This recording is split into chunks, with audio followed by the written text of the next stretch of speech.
Subscribe کریں ہمارے channel کو اور بیل آئیکن کو کلک کریں تاکہ ہماری ہر نئی آنے والی ویڈیو آپ تک بآسانی پہنچ سکے۔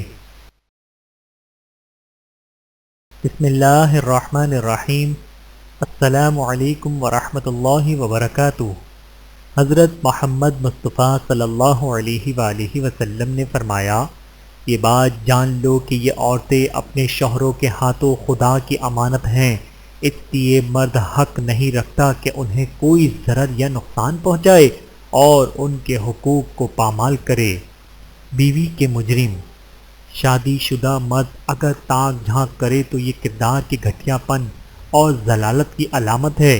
یہ کوئی بیماری یا کمزوری نہیں، ان کی اپنی بدنیتی ہے۔ تمہارے پاس بیوی موجود ہے، تمہیں دوسری عورت کو دیکھنے کی بھلا کیا ضرورت ہے؟ ایک غیرت مند مرد کو اگر کسی سے سچی محبت ہو جائے تو دوبارہ کسی عورت کو نظر اٹھا کر نہیں دیکھتا، اور بے غیرت مرد شادی کے باوجود دوسری عورت کو دیکھ لیتے ہیں۔ یہ صرف اور صرف بے عزتی اور کردار کے گھٹیا پن کی وجہ سے ہے۔ ایسے لوگ مجرم ہیں اپنی بیوی کے، اس کے حقوق مارنے کے۔ آگے جا کر عورت کو ان سے سوال کرنے کا حق دیا جائے گا۔ شوہر ہی قصوروار ہوتا ہے۔ جتنے بھی گھر اجڑتے دیکھے ہیں ان میں زیادہ تر قصور شوہر کا ہی ہوتا ہے، جو بیوی کو لاتے تو بڑے پیار سے ہیں، پر شادی ہونے کے بعد بیوی کو نوکرانی بنا دیتے ہیں۔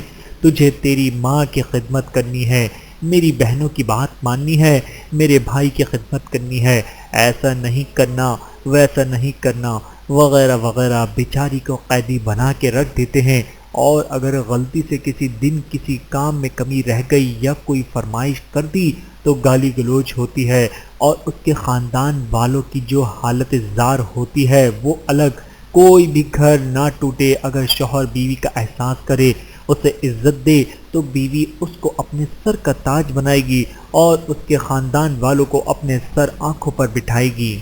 بیوی کو بیمار نہ کیجیے۔ اگر آپ چاہتے ہیں کہ آپ کی اہلیہ نفسیاتی بیمار نہ ہو اور آپ کی بیوی بڑھاپے کی عمر تک پہنچنے کے باوجود صحت مند اور تندرست رہے، آپ کے بچے خوبصورت ہونہار، اعلیٰ صلاحیتوں اور قابلیتوں کے مالک ہوں، تو اپنی طرف سے پوری کوشش کیجیے کہ آپ کی ذات سے آپ کی بیوی کو غم نہ پہنچے، اور آپ پر اس کو اتنا اعتماد ہو کہ اپنی ہر الجھن وہ آپ سے بلا تکلف کہہ سکے۔ اندر اندر نہ گھٹے۔ اپنے بیوی بچوں کی تمام جائز خواہشات جن کی اللہ تعالیٰ اور رسول اللہ صلی اللہ علیہ وآلہ وسلم نے اجازت دی کو پورا کر کے ان کے اندر امید، بشاشت، بلند ہمتی، حوصلہ، محبت وغیرہ کے جذبات پیدا کریں۔ اپنی استطاعت کے موافق کبھی بھی بیوی کے اعتماد کو مت ٹھکرائیں، اس کی باتوں کو دھیان سے سنیں، اس کو خوش رکھنے کی حتی الامکان کوشش کریں، تو انشاءاللہ وہ ہر قسم کی جسمانی اور نفسیاتی بیماریوں سے محفوظ رہے گی۔ اس کی تندرستی میں آپ کی تندرستی پنہاں ہے، اس کی خوشیوں میں آپ کی خوشی مضمر ہے۔ اللہ تعالی ہمیں سمجھنے کی اور عمل کرنے کی توفیق عطا فرمائے، آمین ثم آمین۔ ویڈیو دیکھنے کا بہت شکریہ۔ مزید ویڈیوز دیکھنے کے لیے ہمارے چینل کو سبسکرائب کریں۔ اگر ویڈیو پسند آئے تو لائک کریں۔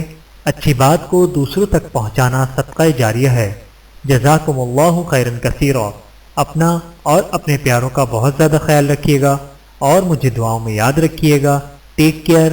اللہ حافظ۔